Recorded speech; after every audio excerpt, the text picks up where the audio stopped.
안녕하세요. 사연에 빠지다의 DJ 민영입니다. 오늘 사연자분은 30대 후반이라는 많지 않은 나이에 벌써 중소기업을 운영하시는 멋진 여성 사연자분이신데요. 최근에 통쾌한 일이 있어 이렇게 사연을 쓰게 되셨다고 합니다. 어떤 이야기인지 함께 들어볼까요?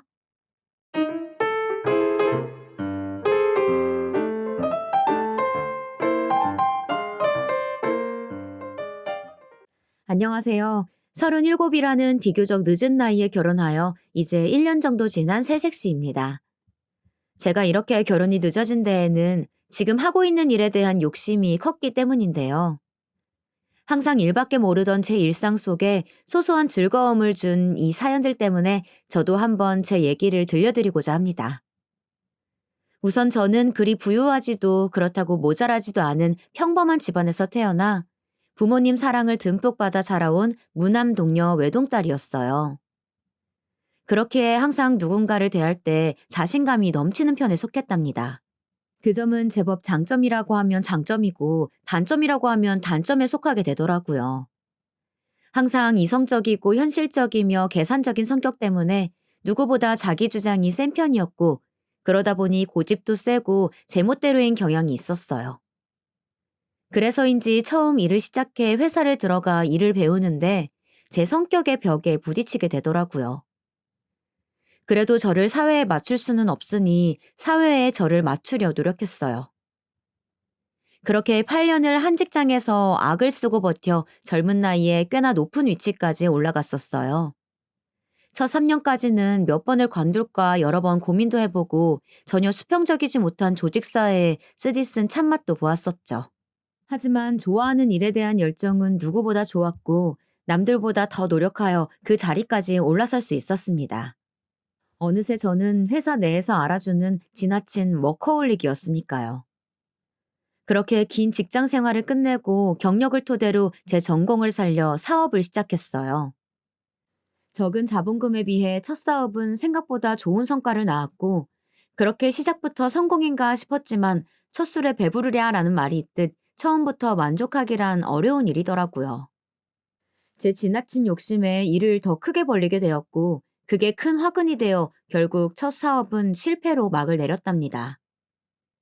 제가 사업을 실패하고 좌절해 있으니 5년을 만나던 전 연인도 제 곁을 떠나더라고요. 사람이 살면서 제일 힘들 때 제 곁을 떠나는 사람과 남아서 위로해주는 사람으로 확실히 구분지어 걸러질 사람들이 정해진다고 하는데 그 말은 현실이 되었었죠. 안 그래도 사업 실패로 힘들어하는데 엎친 데 덮친 격으로 오랜 연인의 이별 통보에 더욱 정신없이 아파하고 있었고 그런 제 곁에 남아 저를 위로해주던 사람이 지금 제 남편입니다. 저와 남편은 대학 시절 같은 학과는 아니었지만 동아리를 함께하던 선후배 사이였어요. 남편이 제 후배고 제가 선배였죠. 제가 남편보다 2살 많은 연상녀랍니다. 그렇게 알고 지낸 지는 오래였지만 각자의 연인이 있었고 대학을 졸업 후 큰 접점이 없어 가끔가다 안부만 전하는 그런 서먹한 관계를 유지해왔어요. 그러다 사업 실패로 맞이한 아픔과 이별에 대한 슬픔에 친구들을 불러 술을 마시는데 그 자리에 친구가 지금 제 남편을 부르게 되었고 제 옆에서 위로를 해주었죠. 선배, 남자가 그 사람뿐인 것도 아니고 사업은 다시 시작하면 되죠. 선배는 충분히 다시 일어설 수 있을 거예요. 아마 선배 뻥 차버린 그 남자는 나중에 엄청 후회할걸요? 그날 이후로 저와 남편은 그 전보다 더욱 가깝게 지냈어요. 남편은 저와는 다르게 굉장히 감성적인 사람이었어요. 제 감정을 저보다 더 보살필 줄 알고 더 세심한 면모가 있었죠. 그래서인지 주변 사람들은 제가 더 남자 같고 오히려 남편이 여자 같다는 말들을 줄곧 했었어요.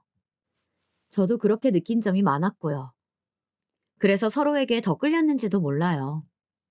어느새 남편과 저는 남편의 고백으로 연인이 되어 있었고 그렇게 저는 남편의 위로 덕분에 금세 아픔들을 이겨내고 다음 사업을 준비했어요. 그나마 불행 중 다행이었던 것은 첫 사업을 할 때 자본금이 많지 않았다는 점이었어요. 실패는 성공의 어머니라는 말이 있죠. 그 전 실패를 거름 삼아 맞이한 다음 사업은 빠르지는 않지만 차츰차츰 성장세에 들어갔고 오랜 노력 끝에 안정적인 기업에 다다르게 되었습니다. 그게 지금 제가 운영하고 있는 현 사업체이기도 하고요. 사실 지금 제 회사가 유명한 기업은 아니지만 이쪽 분야에서는 꽤나 유망받는 기업이었고 이만큼 성장시키는데 쉴 틈 없이 일하고 또 뒤처지지 않게 공부해야 했어요. 그만한 노력이 있었기에 지금 제 회사가 그만큼 클 수 있었고 저만큼이나 저를 잘 따라준 직원들의 노력이 있었기에 지금도 안정적인 매출을 일궈낼 수 있게 되었다 생각해요. 하루는 제가 홀로 남아 저녁 시간이 훨씬 지나도록 퇴근도 못하고 일을 하고 있는데 그런 제 상황을 알고선 초밥을 포장해와 회사로 가져다 준 적이 있어요.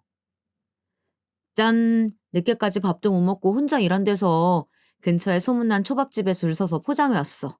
같이 먹자. 나도 밥 못 먹었는데. 같이 먹자. 정말 고마워. 이렇게 바빠서 시간 내기 힘들 때에는 소소하게 회사에서 데이트도 하고 제 상황에 맞춰주는 남편 덕분에 저도 더욱 힘을 내어 일에 매진할 수 있었는지도 몰라요. 그렇게 사업을 안정화시키는 데까지 꽤나 오랜 시간이 걸렸고 그 때문에 제 결혼은 계속 미루게 되었었어요. 제가 나이를 먹는 만큼 저희 친정 부모님도 연세가 하나 둘씩 들어가고 있었기에 점차 제 결혼을 닥달하기 일쑤였죠. 하지만 사업이 먼저라는 제 고집을 결코 꺾지 못하셨어요. 지금 제 남편은 이런 저의 성격이나 모습까지 모두 이해해주고 존중해주기 때문에 저도 결혼을 결심할 수 있었던 것 같습니다. 그렇게 남편과 4년 정도 연애 후 제 사업이 모두 안정되고 나서야 남편의 대단하진 않지만 사랑이 넘치는 프로포즈를 받게 되었고 그렇게 결혼을 하나 둘씩 준비하게 되었어요. 결혼 날짜를 잡으니 식을 올리는 데까지는 일사천리였답니다. 사실 남편의 집안 형편이 그리 좋은 편에 속하지는 않았어요.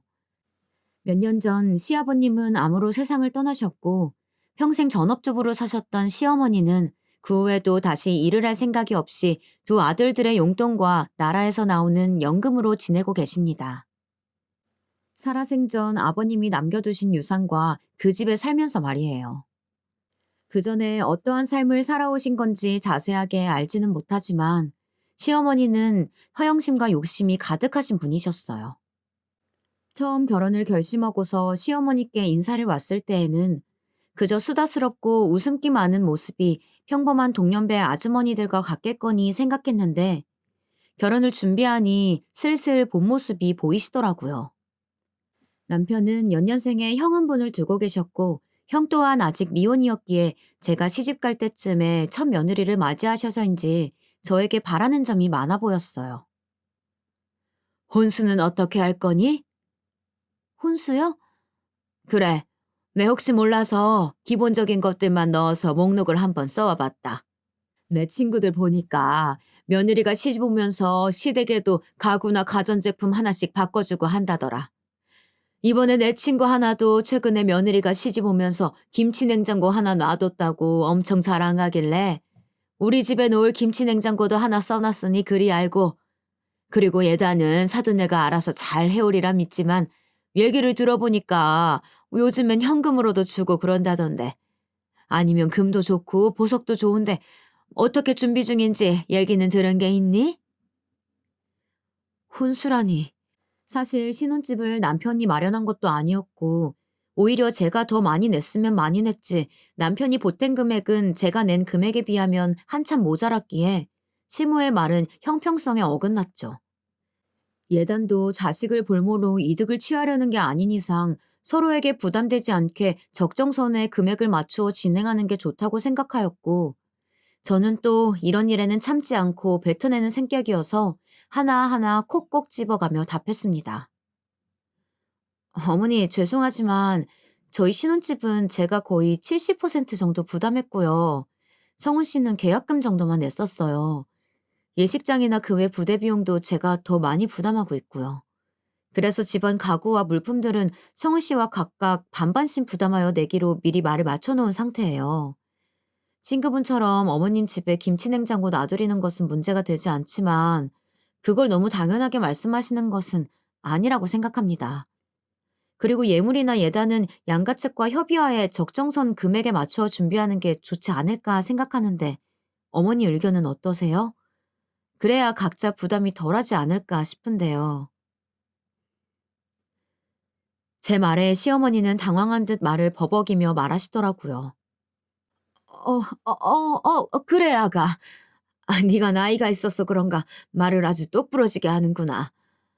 예물이랑 예단은 성훈이랑 마저 내 얘기하마. 그렇게 말하던 시모는 뒤에서 남편에게 시집도 오기 전에 시어머니한테 말하는 싸가지가 바가지라며 제 험담을 했다는 겁니다. 물론 제 말투가 사무적이고 딱딱한 모습이 담겨 있어 그리 보일 수는 있지만 이렇게 앞에서는 아무렇지 않은 척 말하고 뒤에서 남편에게만 제 험담을 하는 것이 제 상식에선 이해가 가지 않았어요. 차라리 앞에서 제게 대놓고 얘기를 하였다면 그런 불만이 있으신 부분은 수용하여 바로 고치면 되는 것이었고 그리하여 서로 불편한 일은 없는데 말이에요. 그렇다고 남편에게 들었다며 시어머니한테 가서 그 부분을 따지고 들기도 뭐했죠. 그렇게 식도 올리기 전에 그런 이중적이고 속물적인 모습의 시어머니를 보고 저는 제가 중소기업의 사장이라는 것을 숨기기로 하였어요. 제가 사장이라고 하면 이것저것 바라시는 게 더 많을 것 같아 보였거든요. 그래서 그냥 제 회사에 다니는 직원이라고만 둘러대고 말았고 남편에게도 그렇게 말을 맞춰달라고 미리 부탁해 놓았었죠.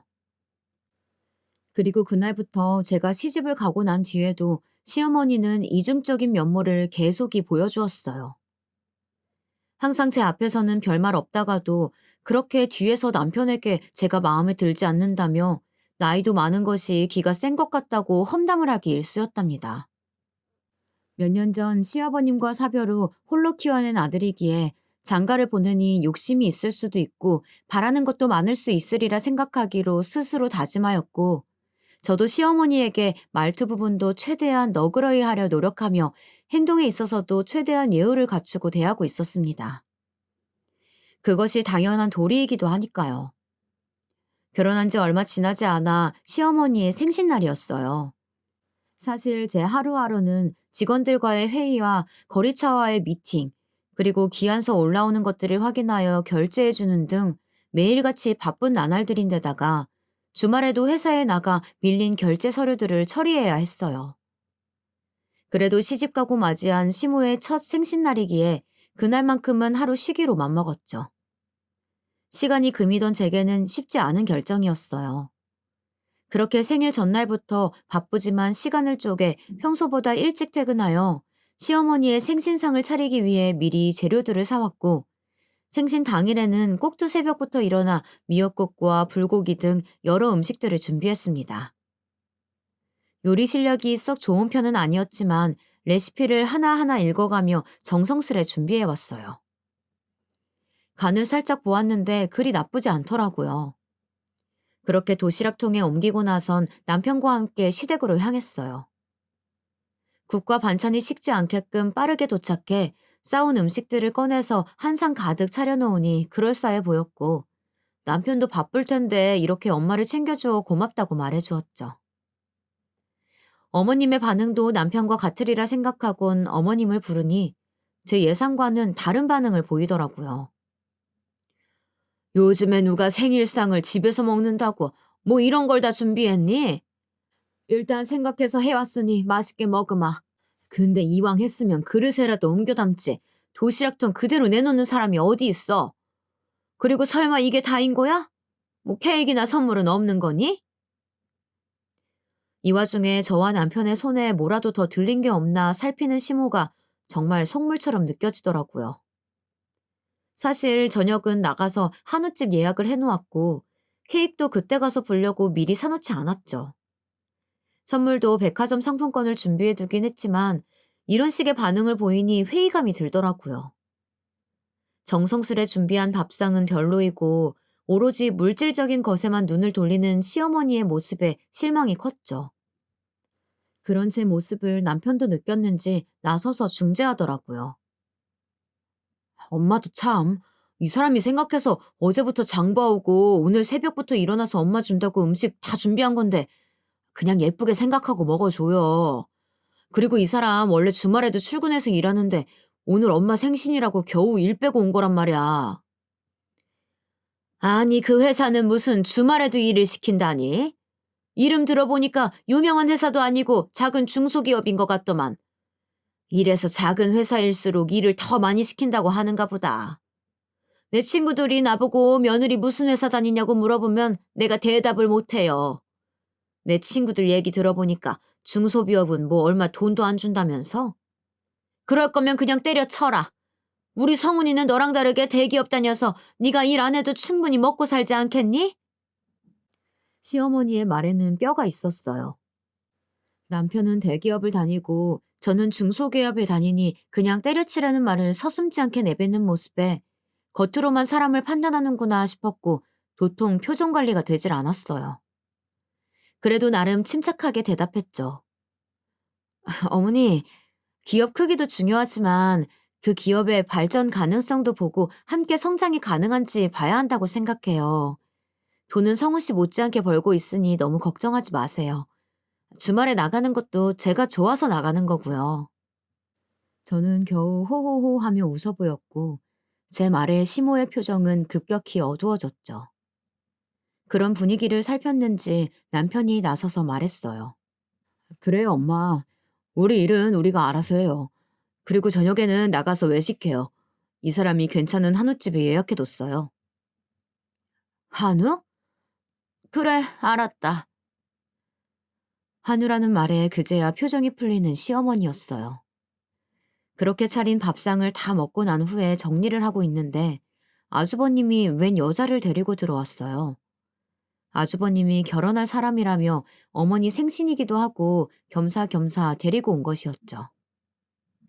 형님이 되실 그 여자분은 양손 가득 무언가를 들고 왔어요. 그 모습에 시모는 신이 나서 둘을 반기며 방으로 들여보냈죠. 그러더니 당연하다는 듯이 제게 차를 내오라고 하더라고요. 순식간에 제가 가정부라도 된 것 같은 기분을 받았지만 시모의 생신인데 또 이런 부분까지 맞받아치는 것은 예의가 아니겠다 싶어 참고 안방으로 가 물었습니다. 차는 어떻게 커피가 괜찮으세요? 제 말에 아주버님과 시어머님 두 분은 모두 좋다고 하였는데 형님이 되실 그 여자분은 저를 위아래로 훑어보더니 얄밉게 답했어요. 제가 카페인에 예민해서요.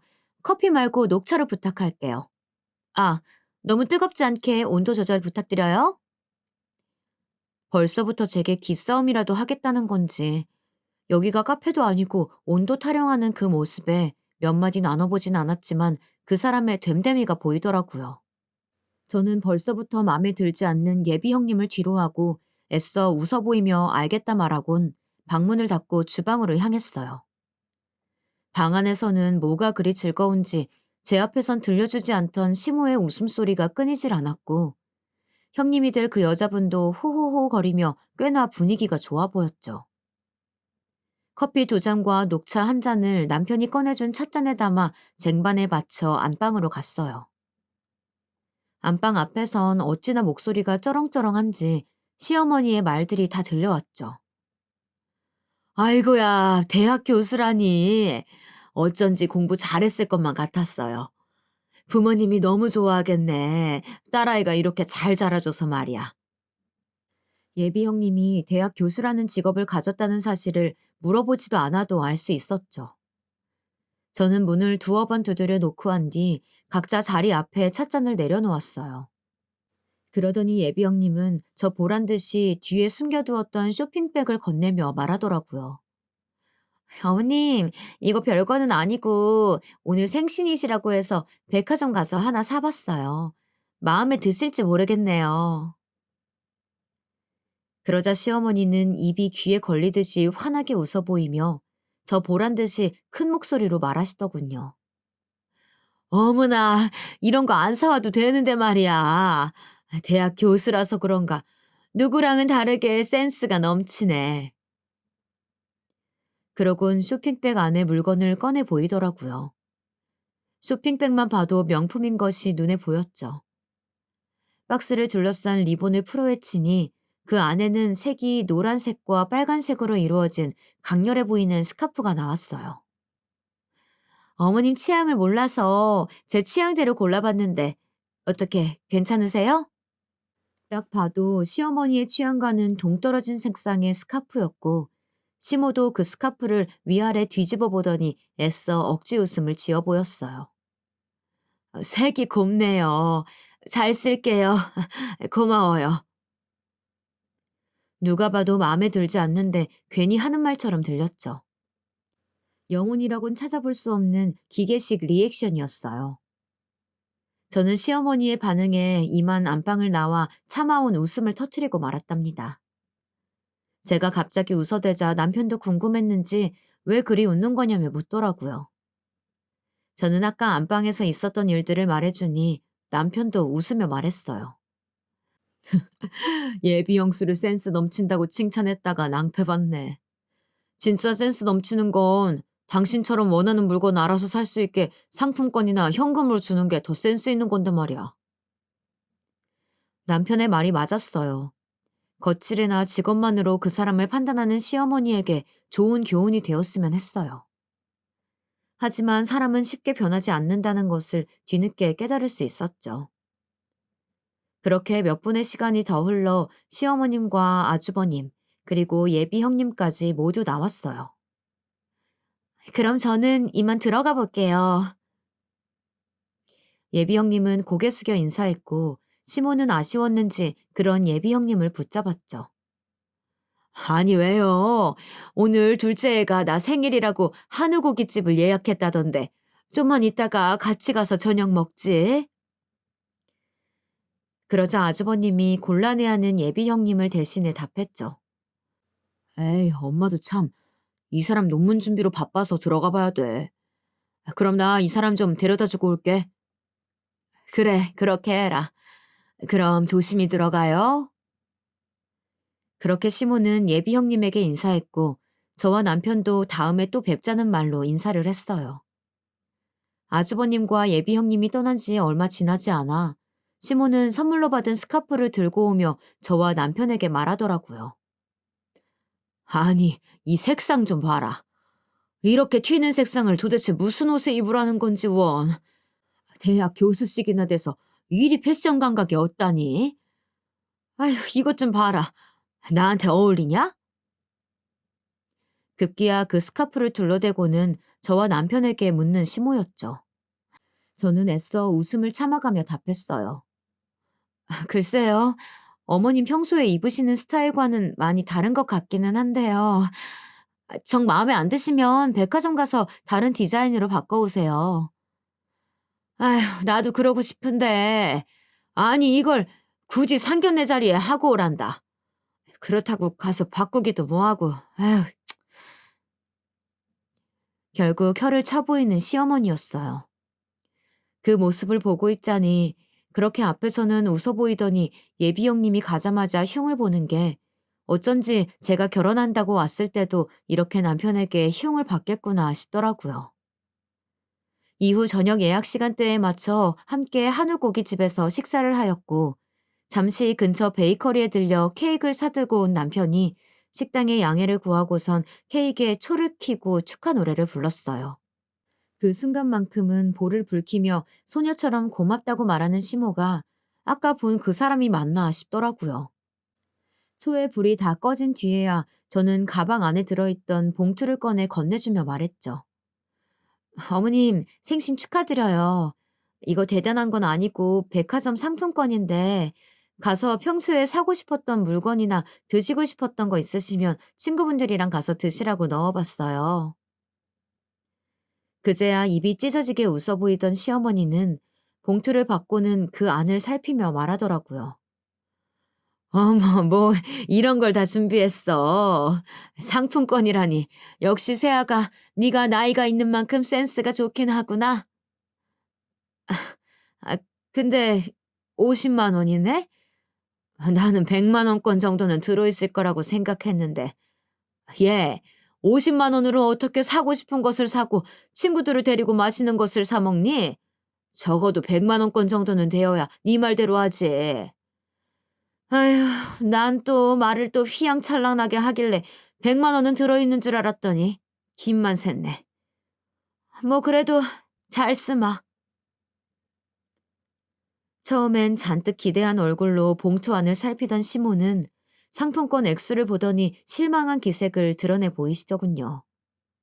사실 이번 백화점 상품권은 지난 명절 때 직원들 보너스로 백화점 상품권을 주다가 남은 50만 원권을 선물로 드린 거였죠. 친구들에게 물어보니 이 정도면 충분할 거라고. 오히려 처음부터 큰 선물을 주게 되면 나중에 더 바라는 게 많아져 힘들 거라는 현실적인 조언을 받고 실행에 옮긴 거였는데 제가 너무 째째하게 굴었나 싶기도 하더라고요. 어머님, 이번엔 제가 백화점에 들릴 시간이 없어서 갖고 있던 상품권으로 준비해 본 거예요. 다음번에는 더 잘 챙겨 드릴게요. 제 딴에는 생각해서 얘기해 본 거였는데 이어 시모의 입 밖으로 나오는 말들에 그 생각들은 쑥 들어가게 되었죠. 아니, 네 회사는 무슨 너 혼자 일을 다 한다니? 뭐가 그렇게 맨날 바쁘다고 유세인 건지. 누가 보면 나란 일이라도 하는 줄 알겠어. 아휴, 됐다. 바쁘신 며느님이 이렇게 챙겨준 게 어디겠니? 잘 쓰마. 끝내 말을 비꼬아대던 시어머니는 퉁명스레 말하며 제가 준 상품권 봉투를 가방 안에 넣어두었고 저는 당장이라도 그 백화점 상품권을 빼앗아 들며 그리 마음에 안 들면 도로 가져가겠다 소리치고 싶은 것을 겨우 참아내었어요. 그렇게 시모의 생신이 지났고 또다시 저는 바쁜 나날들을 보냈답니다. 이후 시간이 흘러 아주버님의 결혼식이 다가왔어요. 지난 아주버님 상견례 자리에는 저도 함께 오라고 초대하였지만 일이 너무 바쁜 나머지 참석하지는 못하였고 대신 남편만 그 자리를 갔다 왔었어요. 남편에게 얘기를 들어보니 형님네 집안도 평범해 보인다고 합니다. 다만 형님이 상견례 자리에 하고 오라며 어머니 생신 때 선물로 주었던 스카프를 동일한 디자인의 색만 다른 걸로 형님 친정 어머니께서도 하고 오셨다는 얘기를 들었죠. 자신과 똑같은 스카프를 한 모습을 본 시모는 뒷목을 잡고 쓰러질 뻔했다는 여담을 남편에게 전해 듣는데 저 또한 쇼킹하더라고요. 형님이 보통 사람이 아니라는 것만은 알 수 있었어요. 형님과 아주버님의 결혼식은 꽤나 화려하게 치러졌어요. 어두운 홀을 중심으로 여러 조명들이 수놓아져 있었고 형님의 드레스도 어찌나 삐까뻔쩍하던지 드레스에 얼굴이 잘 보이질 않더라고요. 심지어는 몸매가 다 드러나는 타이트한 드레스에 가슴 쪽이 다 파져 있어 조금만 고개를 숙여 인사하면 다 보이겠더라고요. 보는 제가 다 아슬아슬했어요. 시어머니도 그 점이 불편했는지 식이 시작되기 전에 하객들과 인사를 하다 말고 제게 와서 한마디 거드시더라고요.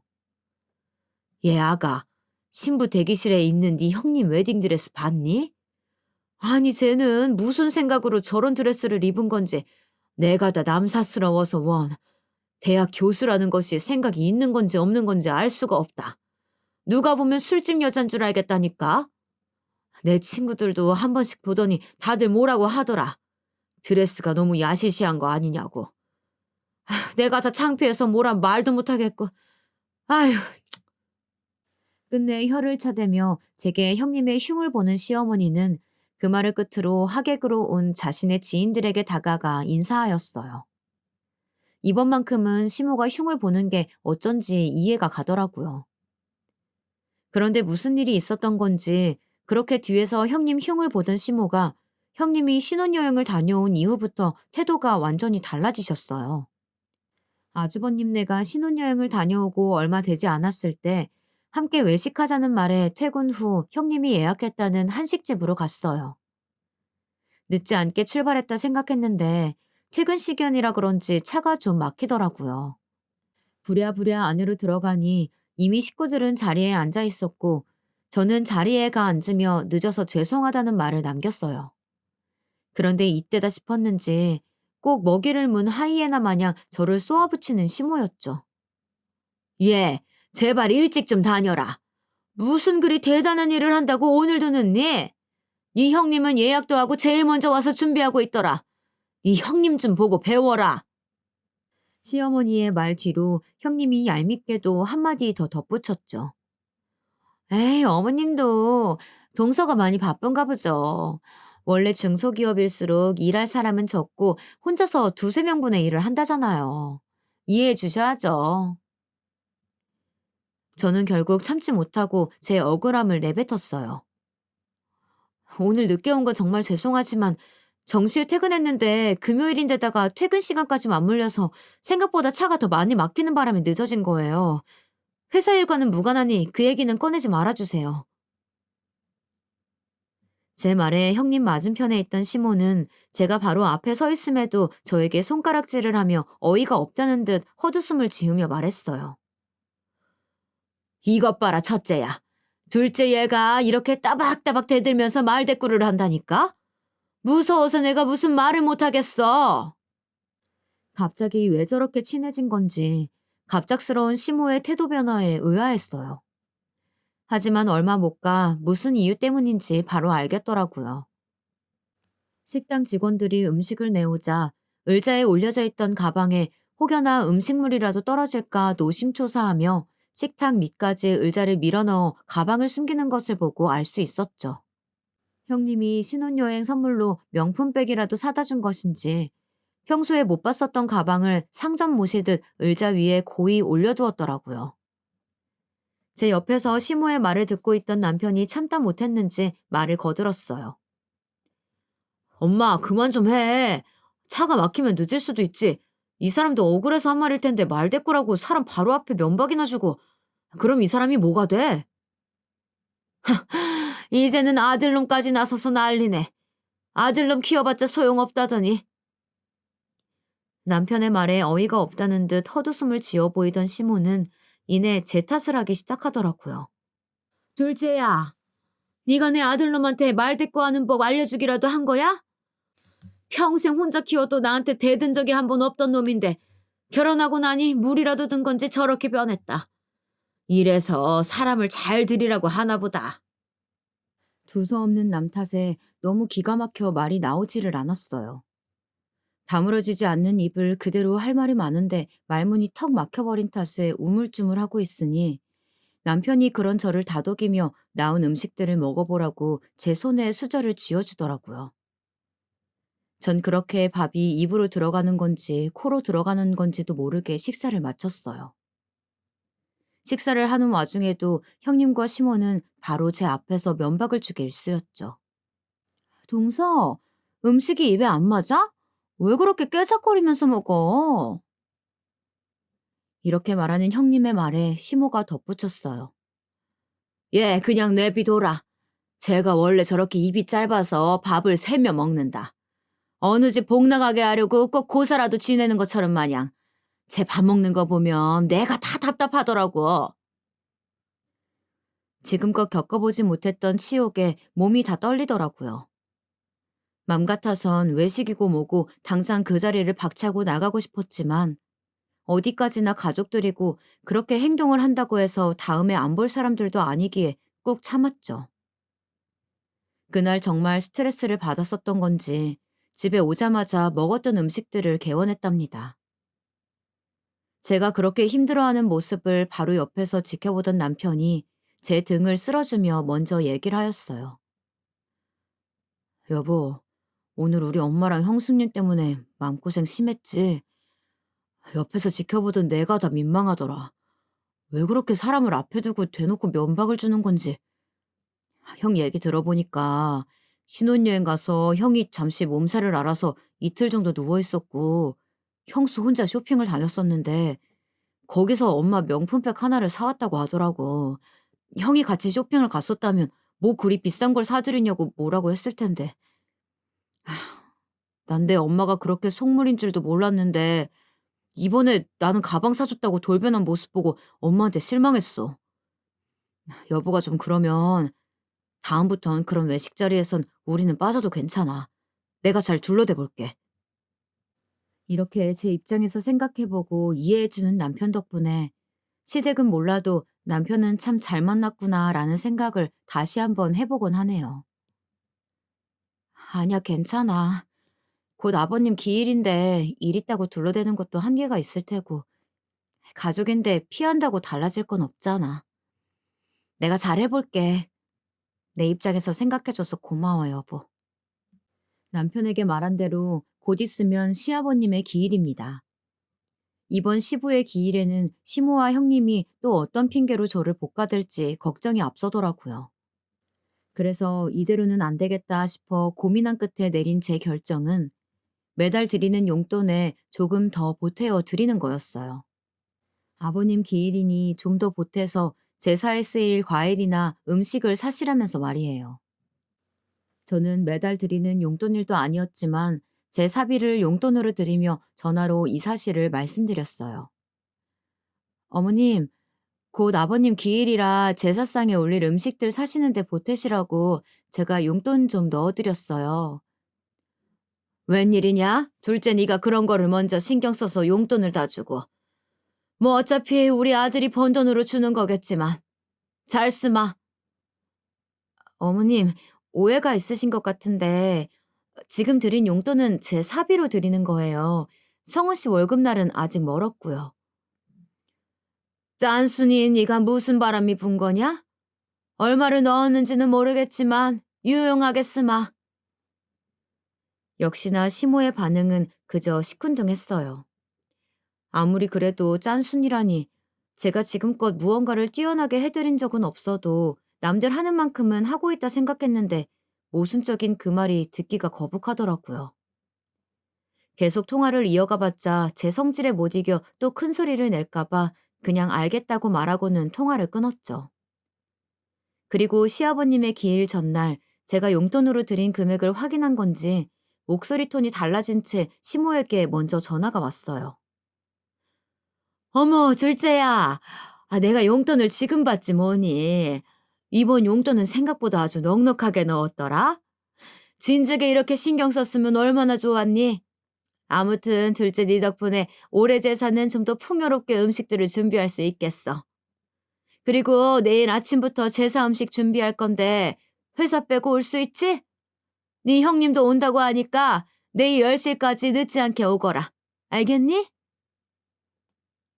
시모의 말은 꼭 나오라는 통보와 같았어요. 사실 이번 제사 음식을 제가 도우지 못할 것 같아 괜히 음식하지 말고 요즘 제사 음식 주문도 되니 사서 하자는 취지로 넉넉하게 드린 용돈이었는데 일이 꼬여버린 것만 같았죠. 어머님, 사실 제가 용돈을 넉넉하게 드린 이유는 요즘 제사 음식을 살 수가 있으니 음식을 직접 하시지 말고 만든 음식을 사자는 취지에서 드린 거였는데 뭔가 오해하신 것 같아요. 공교롭게 제가 내일 회사를 전부 다 뺄 수는 없을 것 같고 오후에는 갈 수 있을 것 같은데 1시 좀 넘어서 가봐도 괜찮을까요? 뭐? 지금 그게 무슨 말 같지도 않은 소리니? 나는 지금껏 네 시아버지 제사 음식을 사서 한 적이 없거늘. 그리고 오해는 뭐가 오해야? 네가 분명 음식할 거 사는데 보태라고 준 거 아니니? 제가 분명 음식을 사시는데 보태시라고 말씀을 드렸었는데. 너 지금 나랑 말장난하니? 잔말 말고 내일 10시까지 늦지 않게 와라. 그렇게 귀청이 뜯어질 정도로 우렁차게 소리치곤 전화를 끊어버린 시모 때문에 어쩔 수 없이 내일 일은 쉬어야 했죠. 밑에 직원들에게 미리 일러두고 시부의 기일 당일 10시까지 늦지 않게 시댁으로 갔어요. 다행인 건지 이번에는 제가 형님보다는 먼저 왔더라고요. 그렇게 먼저 음식들을 준비하고 있는데 10시가 넘어도 형님은 오지를 않았어요. 그런데도 시어머니는 형님을 찾지 않더라고요. 그렇게 시간은 흘러 12시가 되어갔고 아직도 오지 않는 형님과 그럼에도 별말 없는 시모가 이상하다 느낀 저는 먼저 시모에게 물었죠. 어머님, 벌써 12시가 다 되어가는데 형님은 오늘 안 오시나요? 내가 말 안 했었니? 큰애는 오늘 강의를 빼려고 했는데 뭐 특강인지 뺄 수가 없다면서 못 온다고 어제 저녁에 전화가 왔었어. 대학 교수직이나 되는데 아무렴 그렇게 바쁘지 않고 배기겠니? 하루 전날 특강이 잡혔다는 말도 안 되는 핑계를 대는 형님과 대학 교수가 무슨 벼슬이라도 되는 것 마냥 말하는 시어머니. 이 둘이 이제는 조금 미워지려고 하더라고요. 어머님, 저도 바쁜데 일 빼고 온 건데요. 얘, 너랑 이 형님이랑 같니? 회사는 너 없어도 충분히 돌아갈 테지만 네 형님은 교수잖니. 강단에 올라서 강의할 사람이 큰애뿐이라는데 그러면 어떡해? 그런 애한테 교수 일을 때려치고 음식이나 하라고 할 순 없잖니. 아니면 너는 이 늙은 시애미가 홀로 제사 음식을 다 준비해야 속이 시원한 거야? 어머님, 제 말은 그런 게 아니라 뭐 더 할 말이 있는 거야? 그래도 3시쯤에 강의 끝나자마자 달려온다고 하니까 너무 불평하지 마라. 도통 말이 통하지 않았어요. 제 고집도 시모의 똥꼬집 앞에선 우스울 뿐이더라고요. 저는 하는 수 없이 홀로 음식을 하여야 했어요. 시모는 옆에서 잠시 재료를 손질하다가 싶다가도 허리가 아프다거나 손목이 쑤신다며 자리를 피하기 일쑤였고 덕분에 전 실력에도 없는 요리 솜씨를 발휘하였죠. 3시가 조금 넘어 도착한 형님은 음식을 다 해가니 그제야 와서 시모와 함께 얄미운 말들을 옆에서 늘어놓았어요. 어머, 동서. 음식 솜씨가 영 별론가 봐. 간이 좀 싱겁네. 꼬지전은 또 왜 이래? 너무 끝에 꼬지를 꽂아서 너무 달랑거려가지고 꼭 금방이라도 떨어질 것 같네. 이런 걸 제사상에 내놓으라고 만든 거야? 오자마자 겉옷과 가방을 소파에 두고선 주방으로 와 전을 하나 집어먹고는 싱겁다고 얄밉게 구는 형님이었죠. 그리고 형님을 따라 전을 똑같이 맛보고는 시모도 말을 덧붙이더라고요. 첫째 말이 맞구나. 둘째야, 간이 너무 싱거운 것 같다. 그리고 꼬지 좀 일정하게 꽂지 그랬니? 수고했다는 말은커녕 타박이나 늘어놓는 형님과 시모였어요. 혼자서 음식을 한 사람한테 타박은 너무한 거 아니냐며 따져묻고 싶었지만 아버님 기일인데 괜한 분란 일으키기 싫더라고요.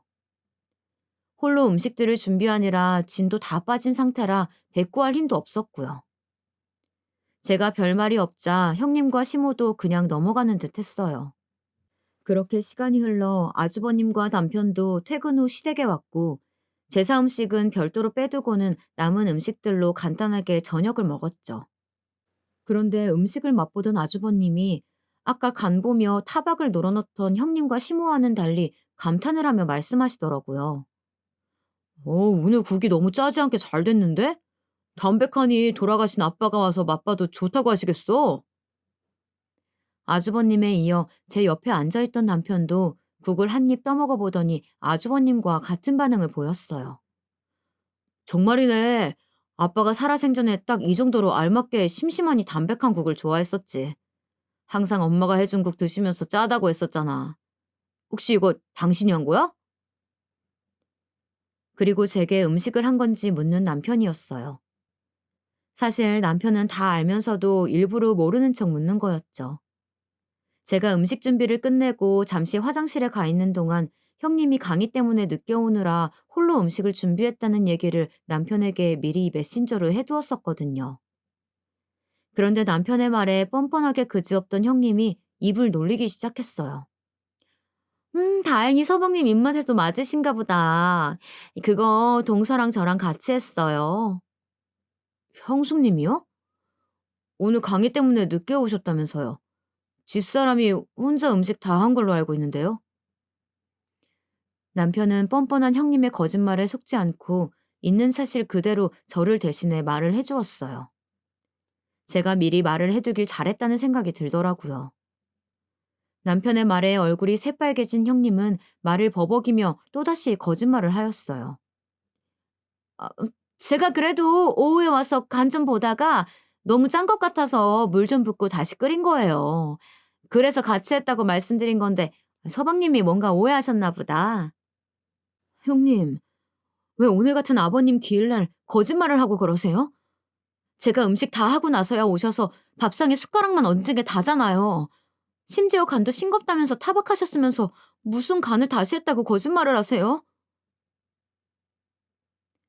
저는 뻔뻔하고 얄미운 형님의 거짓말에 참다 못해 입을 열었고 중간에 껴서 듣고만 계시던 시모가 이후 말을 이었어요. 예, 뭐 오늘 같은 날 그런 거를 일일이 재고 따지고 그러니 그냥 넘어갈 줄도 알아야지. 어쨌든 네 손윗사람한테 그렇게 말마다 따박따박 대들어서야 되겠어? 네 말대로 오늘 같은 날, 네 시아버지 기일인데 말이야. 음식을 누가 했던 뭐가 그리 중요하다고 목소리를 높이는지 원. 그렇게도 생색을 내고 싶었니? 이어진 시모의 말에 우라통이 치밀어 오르더라고요. 그만 시모에게도 한마디 꺼내려던 그때 남편이 제 손을 잡고 말리는 듯 보였어요. 저는 남편의 만류에 행동들을 모두 멈추고 가만히 있을 수밖에 없었습니다. 그리고 저 대신하여 남편이 한마디 하였어요. 엄마도 그만하세요. 형수님도 좀 솔직해지시고요. 곧 제사 지내야 하는데 조용히 제사 지내고 갑시다. 아빠가 맘 편히 들렀다가 갈 수 있게요. 남편의 말에 시모와 형님 두 분 다 입을 다물더군요. 그렇게 저녁 시간이 흘러 아버님의 제사를 지내고 집으로 돌아갔습니다. 집으로 가는 차 안에서 남편이 먼저 제 손을 잡으며 고생했다고 말해주더라고요. 남편의 그러한 따뜻한 말 한마디 덕분에 그날 내내 시모와 형님에게 받았던 서름들이 그나마 조금은 씻겨 나가는 것 같았어요. 그렇게 또 평상시의 나날들이 흘렀고 바쁜 일상 때문에 잠시 연락하지 못했던 대학 친구들과 연락이 다 오랜만에 모임을 갖게 되었어요. 그리고 그곳에서 뜻밖의 소식을 들을 수 있었죠. 대학 친구 중 한 친구가 형님처럼 대학 교수인데 이번에 형님이 일하고 있던 대학교로 이직을 했다는 소식이었어요. 은영이 너도 그 학교로 이직했어? 우리 형님도 거기서 교수로 있다던데. 정말? 성함이 어떻게 되시는데? 차성은이라고. 학과는 어느 쪽인지 모르겠네. 사실 나랑 사이가 썩 좋지가 않아서. 그분 알지? 우리 학교가 경기권에 있는 작은 사립대라 교수가 많지 않아서 이름 대면 거의 다 알긴 해. 근데 그분은 전임 교수가 아니고 그냥 시간 강사일 텐데. 뭐? 시간 강사라고? 시댁에는 자기가 교수라고 떠벌리고 다녔는데. 난 그래서 너처럼 전임 교수라도 되는 줄 알았지. 대학 교수라고 떠벌리고 다니던 형님이 알고 보니 그냥 일반 시간 강사였다니. 거짓말을 능숙하게 할 때부터 알아봤어야 했는데 감쪽같이 시댁을 속이고 기만한 형님이 놀라울 따름이었어요. 그리고 저는 그 친구로부터 형님에 관한 얘기를 더 들을 수 있었죠. 이런 말 해도 될지 모르겠는데 차 선생 학교 측에서 이미지 영 별로야. 어? 왜? 나도 형님이랑 별로 사이가 좋지는 않아서 말해도 괜찮아. 허풍이 좀 심하거든. 허세가 있다고 해야 되나?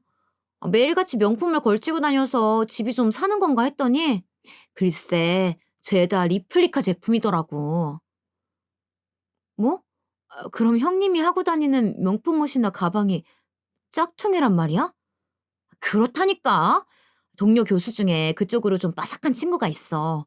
거의 간별사급으로 잘 보는데 보더니 티 안 나게 잘 만들어진 리플 제품이라고 하더라고. 친구의 말은 꽤나 충격적이었어요. 대학 전임 교수가 아니라 시간 강사라는 것도 놀라운 사실인데 하고 다니는 모든 것이 짝퉁이라니. 그리고 제 내리를 스쳐가는 것이 몇 가지 있었어요. 시모에게 처음 인사 올 때 선물로 주었던 스카프와 신혼여행을 놀러가서 아주버님은 몸살에 호텔에서 쉬고 있을 때 홀로 사온 시모의 명품백. 이 두 가지도 짝퉁이 아닐까 하는 그런 의심이 가더라고요. 저는 이 사실을 남편에게 말해 주었어요. 남편도 듣더니 어이가 없다며 열을 내더라고요. 당장 시모에게 전화해 이 사실을 알리겠다는 남편을 늦은 밤 시간대이기도 하고 나중에 천천히 제가 말하겠다며 말렸죠. 그리고 그 사실을 알릴 수 있는 기회는 시간이 얼마 지나지 않아 찾아왔어요. 김장을 해야겠다며 시모가 저와 형님을 불렀고 일요일에 하루 시간을 내어 아침부터 시댁으로 가 김장 준비를 하였어요. 김장은 왜 이리 김치 종류별로 하는 건지 배추김치와 총각김치, 파김치까지 모두 김장에 나섰어요. 소매와 바지를 걷어붙이고 고무장갑을 끝까지 씌어 올려 배추를 절이고 양념을 준비하는데 형님은 그날 또 팔이 아프다는 둥 뺀질거리기 일쑤였죠. 그걸 옆에서 지켜보던 시모는 제사 때처럼 별말이 없으시더라고요. 그렇게 또 저 혼자 다 하다시피 양념 준비하며 배추 손질까지 다 하였죠. 그러다 보니 어느덧 점심시간대가 되었고 옆에서 시모가 분주하게 무언가를 굽는 듯 보였어요. 포슬포슬 올라오는 향내가 제가 좋아하는 갈치 냄새였어요. 향을 맡고 있다 보니 배에서는 꼬르륵 소리가 울리더라고요. 그런데 갈치를 다 구운 시모는 형님만 따로 부르는 게 아니겠어요? 얘 첫째야, 이리 와서 갈치 좀 먹고 해라. 이거 내 친구가 이번에 제주도 놀러 갔다 오면서 사다 준 건데 아주 맛이 좋더라고.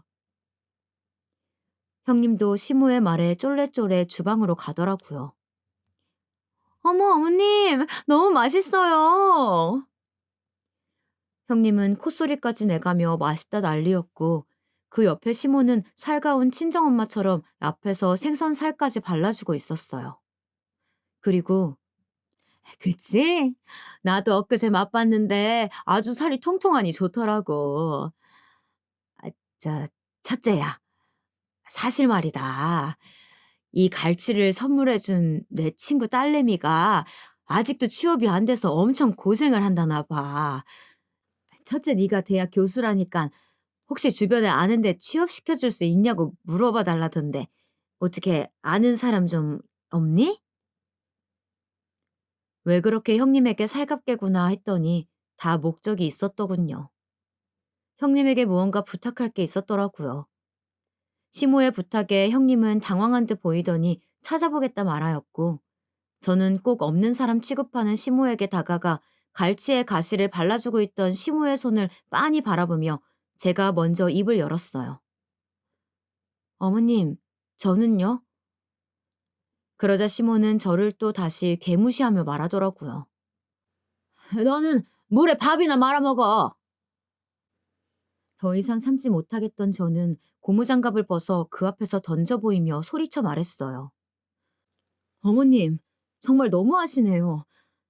그 친구분 따님 취직 제가 시켜드리면 이렇게까지 저를 무시하지 않으실 건가요? 제 말에 시모는 콧방귀를 끼며 말했어요. 둘째 네가? 네가 무슨 수로 취직을 시켜준다는 거냐? 결국 저는 1년 동안 숨겨온 저의 진짜 정체를 밝혔답니다. 제가 다니는 중소기업 사장이 접니다. 저는 주섬주섬 소파 위에 두었던 가방 속에 제 명함을 꺼내 건네주며 소리쳤고 그 명함을 건네받은 시모는 개거품을 물며 놀라 자빠지더라고요. 아, 아니, 둘째 네가 그 회사 직원이 아니고 사장이었단 말이야?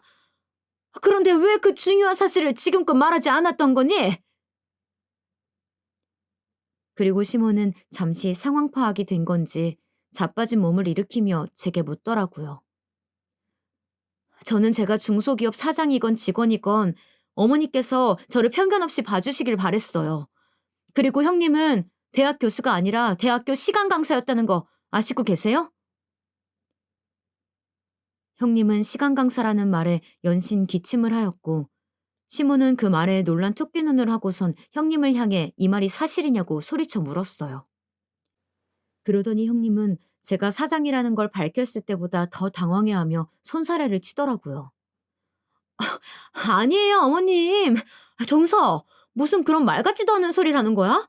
어디서 이상한 말을 들었나 본데. 그거 명백한 명예훼손이야. 알아? 명예훼손이요? 어이가 없어서. 그 학교 조수빈 교수라고 아시죠? 제 대학 친구인데 이번에 형님네 대학교로 이직을 했다더군요. 그 친구한테 다 들었어요. 어떻게 전화 연결이라도 시켜드려요? 끝까지 뻔뻔하게 거짓말을 하는 형님에게 핸드폰 속 친구 연락처를 보여주며 전화라도 거냐고 당당하게 외쳐보였고 그제야 형님은 이실직고 해보였어요. 조 교수가 동서 친구였다니 무슨 그런 우연이 다 있네. 미안해 동서. 내가 그동안 말이 심했지? 사실 내가 시간 강사인 거 남편은 모르는 사실이야. 부탁인데 이 사실 내 남편이랑 서방님한텐 비밀로 해주면 안 될까? 어머니, 어머님도 제가 이렇게 부탁드려요. 대학 교수라고 속인 건 죄송한데 제가 있는 곳이 말이 시간 강사지 대우는 교수랑 거의 비슷하다고 봐도 돼요. 그래서 그랬어요. 이렇게 숨길 의도는 없었는데 죄송해요. 무릎까지 꿇으며 아주버님과 남편에게는 비밀로 해달라는 형님. 그리고 끝까지 변명만 읊어대는 형님이 이제는 안쓰럽더라고요. 그리고 그걸 지켜보던 시몬은 쓰러질 듯 뒷목을 잡더니 형님에게 꼴도 보기 싫으니 나가라며 소리쳤어요. 끝내 형님은 울며 시댁을 뛰쳐나갔고 시몬은 그런 형님의 빈자리를 잠시 멍하니 보다가 갑자기 태세 전환을 하며 제게 빌더라고요. 둘째야, 그동안 내가 너를 무시하고 첫째와 차별해서 힘들었지? 미안하다. 내가 나이를 헛먹었나 보다. 이렇게 사람 볼 줄을 몰라서야 원. 저런 앙큼한 여우 같은 년을 꼴에 내가 대학 교수라고 갈치 구워주고 가시 발라주며 먹여준 걸 생각하면 아주 치가 떨리는구나. 감히 우리 집안을 속이고 기만해오다니. 내 절대 전혀 용서하지 못한다.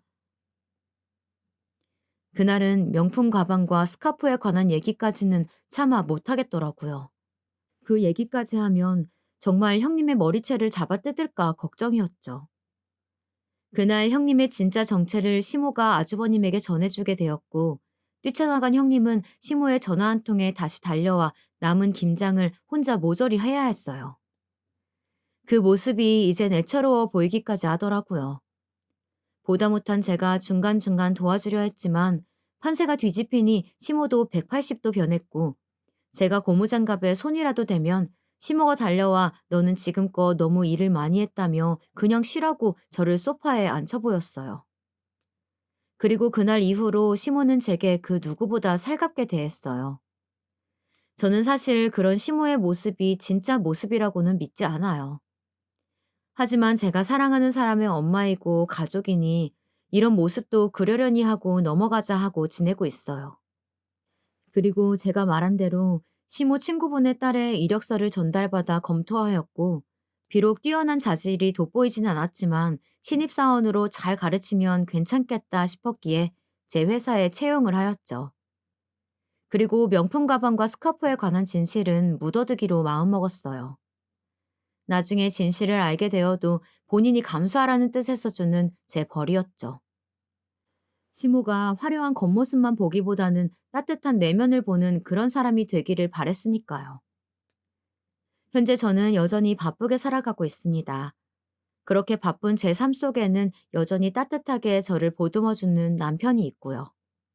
그래서 저는 지금 더할 나위 없이 행복하다 말할 수 있습니다.